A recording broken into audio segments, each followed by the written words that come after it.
नमस्कार दोस्तों, आपका स्वागत करता हूँ इस यूट्यूब चैनल पे। जैसे कि आप थंबनेल में पढ़ रहे हो कि Turkey wants F-16 in exchange of F-35, लेकिन यूएसए मना कर देता है कि यूएसए कहता है कि हम आपको F-35 तो छोड़ो, आपको F-16 भी नहीं बेचेंगे। आइए जानते हैं कि ये पूरा माजरा है क्या। अब Turkey under the leadership of Erdogan वो चाहते हैं कि अब वो अपनी मिलिट्री को क्या करें, मॉडर्नाइज करे। उसके लिए की कंपोनेंट और इसके एक विंग होता है जो है एयरफोर्स। एयरफोर्स में चाहिए क्या होते हैं, एयरक्राफ्ट चाहिए होते हैं। तो एर्दोगान चाहते हैं कि वो क्या करे, दुनिया के one of the best aircraft खरीदे। तो उसी समय क्या करता है, यूएसए दुनिया का one of the deadliest aircraft F-35 program क्या करता है, स्टार्ट करता है, जिसके लिए वो अपनी फ्रेंडली नेशन को क्या करता है, इनवाइट करते हैं, आइए इनमें इन्वेस्ट करें। जिनमें कौन कौन होती है, यूके होती है, Italy, Netherlands, Canada, Turkey, Australia, Norway and Denmark. और हर एक को 4.375 बिलियन को कंट्रीब्यूट करने की कहता है, जो कि इस प्रोग्राम की कीमत होती है। और टर्की काफ़ी हद तक ये प्रोग्राम के लिए बहुत ही एक्साइटेड होता है, और वो 1.3 बिलियन भी क्या कर देता, पे कर देता है। लेकिन अब ये 2020 में क्या होती है, इंटरेस्टिंग डेवलपमेंट होती है।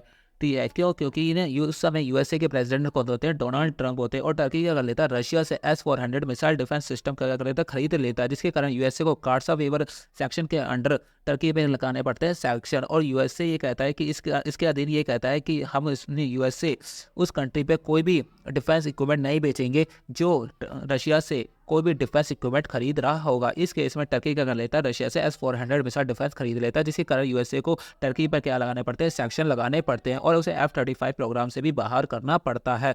जिसके कारण अब डोनाल्ड ट्रंप के बाद कौन आते हैं, बाइडेन एडमिनिस्ट्रेशन आते हैं। अब टर्की को उम्मीद होती है कि बाइडेन एडमिनिस्ट्रेशन उसे क्या कर देगी, F-16 दे देगी इन एक्सचेंज ऑफ F-35। लेकिन बाइडेन एडमिनिस्ट्रेशन भी ना F-16 को लेकर थोड़ा डिले कर रही होती है, और एंड में जाकर बाइडेन एडमिनिस्ट्रेशन ये कह देती है कि हम टर्की को भी F-16 बेचेंगे नहीं। अब टर्की के पास क्या क्या ऑप्शन बचता है, अब टर्की क्या जाता है, यूरोपियन यूनियन के पास जाता है। यूरोपियन यूनियन के पास कौन से होते हैं, यूरो फाइटर होते हैं। यूरो फाइटर भी ना basically UK, Germany, Italy, Spain और कुछ यूरोपियन कंट्री द्वारा बनाया गया एक जॉइंट प्रोडक्शन होता है, जिसमें यूके और स्पेन तो काफ़ी उत्साहित होते हैं, लेकिन जर्मनी इसको क्या कर देता है, डिनाउंस कर देता है। क्यों? क्योंकि ना इसका इजराइल हमास वॉर का इम्पैक्ट पड़ता है। क्योंकि अभी क्या चल रहा है, इजराइल हमास वॉर चल रही है, और जितनी भी यूरोपियन कंट्री हैं वो किसको किसको सपोर्ट कर रही है, इसराइल को सपोर्ट कर रही है।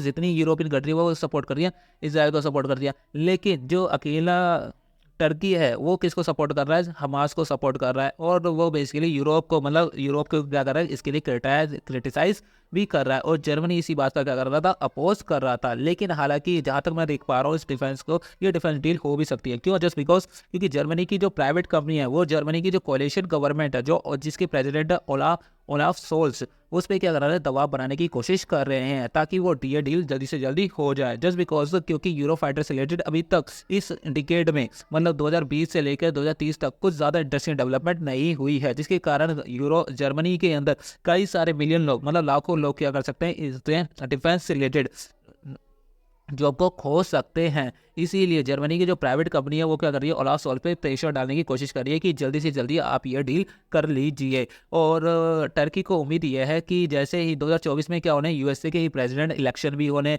कोई उसे उम्मीद है कि जैसे ही यूएसए में अगर डोनाल्ड ट्रंप रिपब्लिकन पार्टी आती है, तो उन्हें F-16 भी दे दिए जाएंगे। अगर इस तो ये देखना होगा कि टर्की को यूरोफाइटर मिलते हैं या F-16 मिलते हैं। ये अगर इससे रिलेटेड कोई भी पॉसिबल डेवलपमेंट होती है, तो मैं उस पर एक पॉसिबल वीडियोस लाने की क्या करूँगा, कोशिश करूँगा। तो आपको आई थिंक आपको ये एनालिसिस समझ में आया होगा। धन्यवाद।